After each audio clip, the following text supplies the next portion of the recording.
কোন সন্তান যদি মা বাপের কবরের কাছে যাইয়া 3 বার সূরা ইখলাস পড়ে, 3 বার, এই 3 বার সূরা ইখলাসের সওয়াবের বরকতে কমপক্ষে 40 দিন মাতা পিতার কবর আযাব বন্ধ হইয়া থাকে। কতদিন? 40 দিন। মারে কোথায় দাফন করছেন?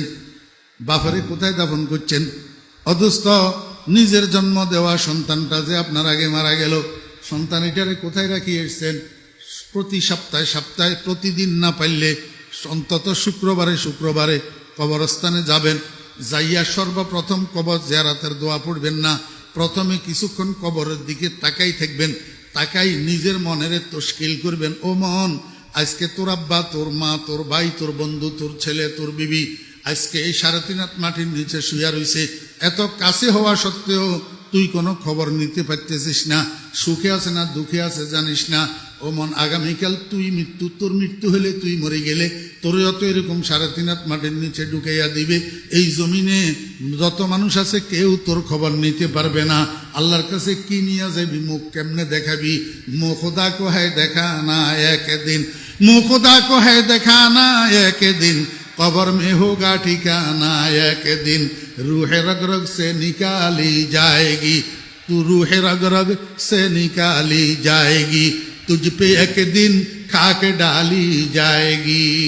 मन के बुझाइते बुझाइते দেখবেন আস্তে আস্তে মনটা নরম হইয়া যাব, চোখের পানি জরজর করে পড়তে শুরু করব।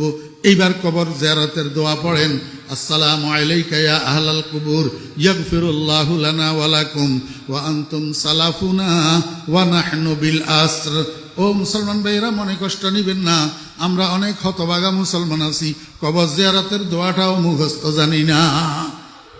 ওলামায়ে কেরামদের থেকে, ইমাম সাহেব হুজুরের থেকে, মুয়াজ্জিন সাহেব হুজুরের থেকে, মাদ্রাসার মুদাররিস ওলামায়ে কেরামের থেকে, মাদ্রাসার ছাত্রদের থেকে বাংলা উচ্চারণে লিখে নেবেন, লিখে এটারে মুখস্থ করবেন।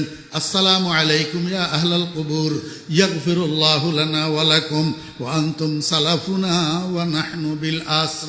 আরেকটা আছে, এটা একটু শক্ত টাইপের, এটা পাইতেন নয়, এটা সোজা আছে, এটারে মুখস্থ করে লইবেন।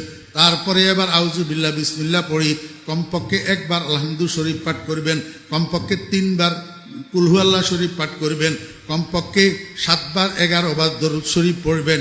এবার আল্লাহর কাছে মনে মনে দোয়া করবেন, হে আল্লাহ, আমি যে তোমার কোরআন তেলাওয়াত করলাম, আমি যে সূরা ফাতিহা পড়লাম, সূরা ইখলাস পড়লাম, দরুদ শরীফ পড়লাম, এগুলার সওয়াব দয়া করে আমার আব্বার রূহের উপরে পৌঁছাইয়া দাও, আমার মায়ের রূহের উপরে পৌঁছাইয়া দাও।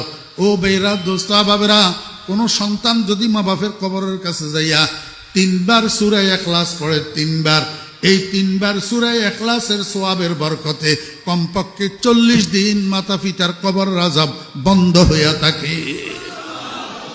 কতদিন? 40 দিন।